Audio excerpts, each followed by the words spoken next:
What's up, guys? My name is Parul, and you're watching Parul TV.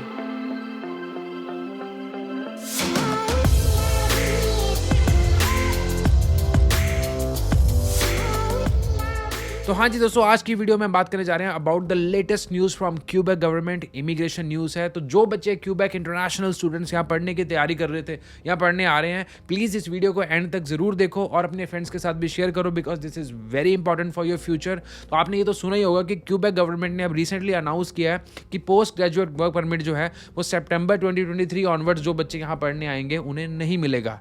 और ये बहुत बड़ी न्यूज़ है, क्योंकि नॉर्मली बच्चे जब यहाँ पढ़ने आते हैं उनका मेन गोल ही ये होता है कि आप अपनी पढ़ाई ख़त्म करो, उसके बाद आपको वर्क परमिट मिले। उस वर्क परमिट के टाइम में आप थोड़ा सा फुल टाइम काम करो, साथ में पीआर के लिए सारा एक्सपीरियंस या पॉइंट्स वगैरह लो और अपनी लाइफ आगे जाके सेट करो। लेकिन अगर आप क्यूबेक आ रहे थे तो ये प्लान अभी ड्रॉप कर दो, स्पेसिफिकली प्राइवेट कॉलेजेस के लिए, क्योंकि सितंबर 2023 से पोस्ट ग्रेजुएट वर्क परमिट नहीं दिया जाएगा प्राइवेट कॉलेजेस के स्टूडेंट्स को। इसका मतलब यह है कि जो पब्लिक कॉलेजेस हैं उनके ऊपर इस चीज़ का कोई इम्पैक्ट नहीं है, जो यूनिवर्सिटीज़ हैं उनके ऊपर इसका कोई इम्पैक्ट नहीं है। हाँ, लेकिन जो प्राइवेट कॉलेजेस हैं ये ज़रूर आप चेक किया करो जब भी आप अपने एजेंट के पास जा रहे हो कि वो आपकी फ़ाइल किस कॉलेज के लिए लगा रहे हैं, क्योंकि अगर तो वो आपकी फाइल प्राइवेट कॉलेज के लिए लगा रहे हैं तो आपके सारे पैसे मिट्टी हैं, क्योंकि जब आप पढ़ाई खत्म कर लोगे आपको वापस जाना पड़ेगा अपनी कंट्री इंडिया या पाकिस्तान। तो इससे दिक्कत ये हो जाएगी कि आपको पोस्ट ग्रेजुएट वर्क परमिट मिलेगा ही नहीं।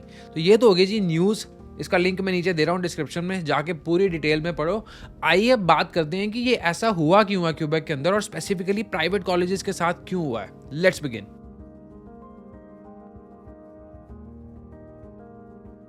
तो ऐसा होता है जी, यहाँ पर कॉलेजेस हर तरह के होते हैं, पब्लिक भी होते हैं, प्राइवेट भी होते हैं। मोस्टली कनाडा के अंदर पब्लिक कॉलेजेस हैं, लेकिन क्यूबेक के अंदर सबसे ज़्यादा प्राइवेट कॉलेजेस थे। जब मैं यहाँ पर आया था 2014-2013 के अंदर, उस टाइम पे यहाँ पर इंडियन स्टूडेंट्स बहुत कम होते थे और जो कॉलेजेस थे वो भी बहुत कम थे।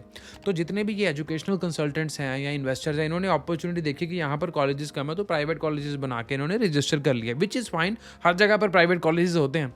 लेकिन क्यूबेक के अंदर क्या हुआ, यहाँ पर लिमिट्स होती है कि आप कितने स्टूडेंट्स ले सकते हो या क्या हिसाब किताब हो सकता है। तो as per the stats from the ministry यहाँ पर दिखाया जा रहा है कि 2686 स्टूडेंट्स थे 2017 में इंडियन कॉलेजेस के अंदर, ये प्राइवेट वालों में। और 2 सालों के अंदर जी ये हो गए 14,712, जो कि लीगली इतना ज़्यादा अलाउड नहीं होता कि भी आप सीधा ऐसे स्पाइक कर दो, क्योंकि इतनी तो कैपेसिटी भी नहीं होती है। तो इसके ऊपर एक बहुत बड़ी इन्वेस्टिगेशन हुई थी। आप न्यूज़ जाकर गूगल पे चेक करो, 10 कॉलेजेस को ब्लैक लिस्ट कर दिया गया था। गवर्नमेंट ने इन्वेस्टिगेट किया कि इतने सारे बच्चे कैसे आ गए, कहाँ कहाँ से क्या चल रहा है। और ये प्राइवेट वाला क्योंकि कंट्रोल में नहीं है गवर्नमेंट के, तो इसलिए उन्होंने इस चीज़ के ऊपर ये फाइनल डिसीजन ले लिया हुआ है ताकि यहाँ पर बैलेंस बना रहे। और उन्होंने ये सारे कॉलेजेस के अंदर अनाउंस कर दिया हुआ है कि सितंबर 2023 से आपको वर्क परमिट नहीं मिलेगा। अब बात करते हैं उन बच्चों की जो इन कॉलेजेस के अंदर जो प्राइवेट है ऑलरेडी आ रहे हैं। अगर हम न्यूज़ की बात करें तो न्यूज़ में ये बताया जा रहा है कि जो बच्चे ऑलरेडी रजिस्टर्ड हैं, पढ़ रहे हैं, या जिनकी पढ़ाई जो है वो ख़त्म हो जाएगी, उनको कोई प्रॉब्लम नहीं आने वाली, उनको वर्क परमिट दिया जाएगा। लेकिन जो न्यू एडमिशन्स हैं, जो फॉल 2023 के लिए अप्लाई कर रहे हैं, क्योंकि अभी काफ़ी टाइम पड़ा हुआ, 2 साल पड़े हुए हैं, ठीक है ना, ऑलमोस्ट 1.5 ईयर पड़ा हुआ है, उनके ऊपर ये बहुत बड़ा इंपैक्ट आएगा। तो मेरी आपसे ये अपील है कि अगर आप कनाडा आने के लिए तैयारी कर रहे हैं, इंटरनेशनल स्टूडेंट हैं, तो प्लीज़ बहुत सारे बाकी प्रोविंसेस है वहाँ पर जाकर अब आप ट्राई कीजिए। स्पेसिफिकली अगर आप कॉलेज स्टूडेंट थे, यूनिवर्सिटी वालों को कोई दिक्कत नहीं है, आओ, सबसे चीप प्रोविंस है, पैसे बहुत बचेंगे। मेरी बहुत सारी वीडियोज़ हैं बाकी प्रोविंसेस के बारे में, जहाँ मैं ओंटारियो, अल्बर्टा, नोवा स्कोशिया, इन सभी के बारे में डिटेल में बात करता हूँ।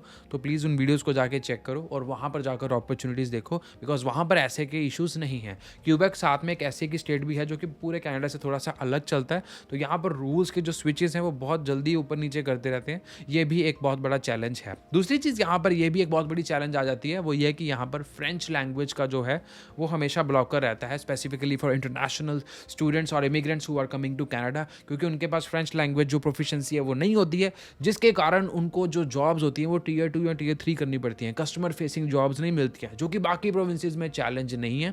तो ये भी एक बहुत बड़ी चीज़ है। और एक रिसेंटली 2 हफ्ते पहले ही बिल पास किया गया, बिल 96, उसके बारे में भी पढ़ो, जिसमें ये कहा जा रहा है कि जो इंटरनेशनल स्टूडेंट्स अगर क्यूबेक में पढ़ने आ रहे हैं, इररिस्पेक्टिव ऑफ अ कॉलेज और यूनिवर्सिटी, पब्लिक और प्राइवेट, कोई भी अगर इमिग्रेंट यहाँ पर आ रहा है, उसे इंग्लिश के अंदर सिर्फ 6 मंथ्स गवर्नमेंट सर्विसेज दी जाएंगी। उसके बाद government is not liable to talk to you in English, वो आपके साथ फ्रेंच में बात करेंगे और आपको एक्सेप्ट करना पड़ेगा। तो यहाँ पर थोड़ी सी जो फ्रेंच डोमिनेशन है वो काफ़ी बढ़ाई जा रही है, जिसका कि बहुत ज़्यादा प्रोटेस्ट भी किया जा रहा है। लेकिन आपको ये रिकमेंडेशन दे रहा हूँ कि अगर तो आप एक नई लैंग्वेज सीखने के लिए मोटिवेटेड हो तो ही क्यूबेक में सेटल होने का प्लान करना, या फिर आप इसे पैथवे लेके चल सकते हो कि आप यहाँ पर आओ, यूनिवर्सिटी में पढ़ो, अपना वर्क परमिट लो, जॉब एक्सपीरियंस लो और उसके बाद निकल लो कहीं और, PR लो, वहाँ पर रहो, और नहीं अच्छा लगता तो फिर चाहे यहाँ पर आ जाओ।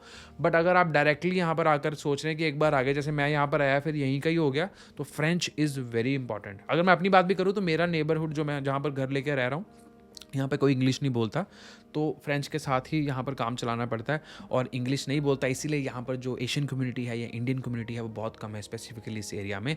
तो आपको ये भी एक रिकमेंडेशन है कि क्यूबेक के प्रोज एंड कॉन्स की वीडियो ज़रूर देखो, सबसे पहले वो दे रखा है।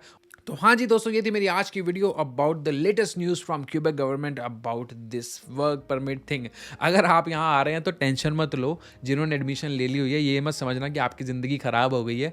बच्चों को उनको इम्पैक्ट आएगा जो सितंबर 2023 से यहाँ पर आने वाले हैं। तो मेरे हिसाब से उन बच्चों की जिनकी एडमिशन हो गई है वो अपना कैलकुलेशन कर लो, यहाँ पर आओ, वर्क परमिट लो और निकल लो। या फिर आप यहाँ पर आकर थोड़ी सी स्ट्रेस लें, यहाँ आने से पहले अपना कॉलेज कैंसिल करें, रिफंड लें, दोबारा वीज़ा अप्लाई करें, टोटली योर पर्सनल डिसीजन। इसके बारे में ज़रूर सोचो, क्योंकि प्राइवेट कॉलेजेस अब ट्रबल में तो आ ही गए हैं। तो मेरा तो भाई दिल सा नहीं लग रहा है प्राइवेट कॉलेजेस के बारे में ज़्यादा बात करने के लिए, तो मैं ज़्यादा बात नहीं करूँगा प्राइवेट कॉलेजेस के बारे में मेरी अगली वीडियोज़ में। पब्लिक कॉलेजेस में स्विच कर लो, या फिर देखो कि क्या चेंजेस हो सकते हैं, या फिर चुप करके आ जाओ और जो होगा देखा जाएगा वाली बात है। बाकी जी, अगर आप मॉन्ट्रियल आ रहे हैं, आपको जगह नहीं मिल रही रहने के लिए, तो आप मेरे साथ रह सकते हैं home away from home service में। मेरे ही घर में ये सर्विस अवेलेबल है। www.parul.tv पे जाओ, वहाँ पर जाकर भर दो जी फॉर्म। और अगर आप मॉन्ट्रियल नहीं आ रहे, अभी प्लानिंग कर रहे हैं कनाडा आना है, पढ़ना है, समझ नहीं आ रही कहाँ जाए, कैसे जाए, कौन सा प्रोविंस अच्छा होगा, कौन सा कोर्स अच्छा होगा, कौन सी यूनिवर्सिटी अच्छी होगी, you can book a video call with me on my website. Just go and book my calendar and you can talk to me one-on-one. Also, if you're coming here as a PR or immigrant, you can still book a call with me,